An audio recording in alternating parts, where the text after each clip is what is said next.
Good afternoon, everybody. It's Friday, January 17th. This is Jason Small, the Executive Secretary of the Montana AFL-CIO, and this is the Blue Collar News. All right, today we're going to give you a few updates and we will discuss some of the things that are going to occur next week. So, first off, on our watch list, we have House Bill 131. It's a Kerry Seekins Crow bill. And essentially, what it does is it revises the laws relating to unemployment insurance, and what it's going to do is kick our day or our amount of weeks back that we can recover. So right now we're sitting at 24 weeks of unemployment insurance, and this will knock it down to 20 weeks, which is obviously a month, right? That's fairly substantial, especially when we've been having these mass layoffs and these job sites going down. I mean, look at what's happened to Stillwater Mine, Sydney at the sugar beet factory, power plant, whatnot, what have you. We are closing down quite a few of these industrial sector jobs, and right now we don't need to remove the protections for workers that have been fought and developed and worked for over the years. So um, we are currently, the bill has been heard in House Business and Labor. We are offering up some amendments, and it looks like it will probably continue to move a little bit longer. Executive action will be done in House Business and Labor, probably the beginning of next week sometime. We're looking at a Monday, Tuesday, Wednesday, somewhere in there. It's kind of hard to say. Anyway, it's a bad bill. Keep your eyes peeled and watch for it. Call in letters, call in, send letters, whatever you need to the committee. So next up, let's talk about House Bill 206. So 206 is a bill being pushed forward by Mike Vinton. It has some pretty bad ramifications for us. It eliminates our ability to ensure safety on the job sites, and it restricts the union's ability to go on a job site and check for licenses with the electricians and contractors. So um, definitely chipping away here and trying to get us out of everybody's business. You know, once we know for a fact that the state has limited inspectors, and it's kind of up to us to preserve the quality of these job sites, the work done on them, and make sure things are copacetic. So watch for House Bill 206. That's going to be coming out directly. And then last but not least, one of the bigger attacks that we're going to have this year as far as labor is concerned is Senate Bill 94. And we've had a few discussions on this. This bill's going into state admin on next Wednesday. So January 22nd, Wednesday.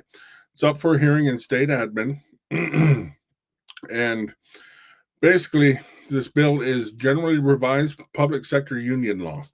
And what it is it's eliminates public employees' paid time for any labor activities requiring tracking and expense reimbursement.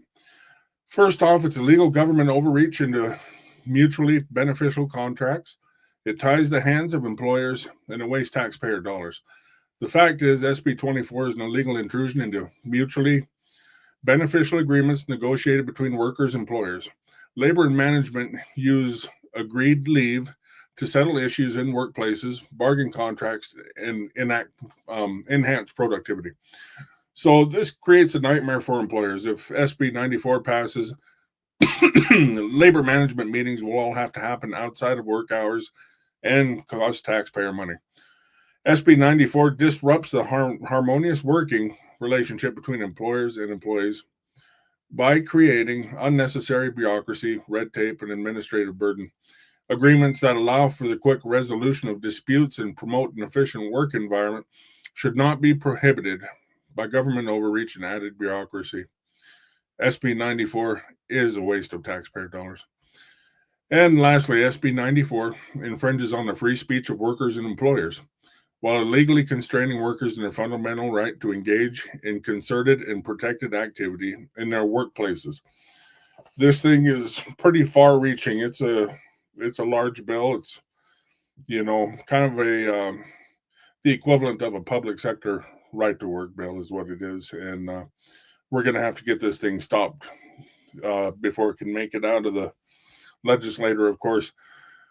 Um, right now, like I said, it's up for its first Senate committee hearing on Wednesday.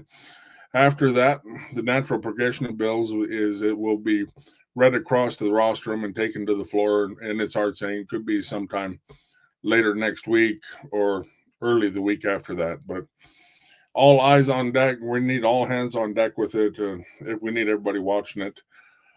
With the severity of the repercussions from '94, it's going to be pretty important for everybody to participate in this one. We may need people to show up. We definitely need letters. We definitely need calls made. So let's stay on top of this thing. Like I said, it's as big as right to work would be for the private sector, and this basically encompasses all aspects of labor. So let's take a stand on this and make sure we get it knocked down. Okay, so a couple other bills we need to watch for next week.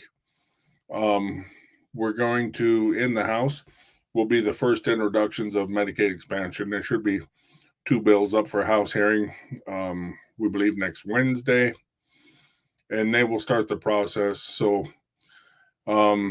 what generally happens with Medicaid expansion, of course, it's a huge fight. It goes through, there'll be a couple bills presented. They'll pick and choose parts out of each one of them, amend them into one bill. And then that's what we're going to be taking across try to get across the finish line, folks. So big things happening in the Montana State Legislature right now. Keep your eyes peeled. Let's actively participate. We can win. We should step out of the session with hopefully some positive things going on.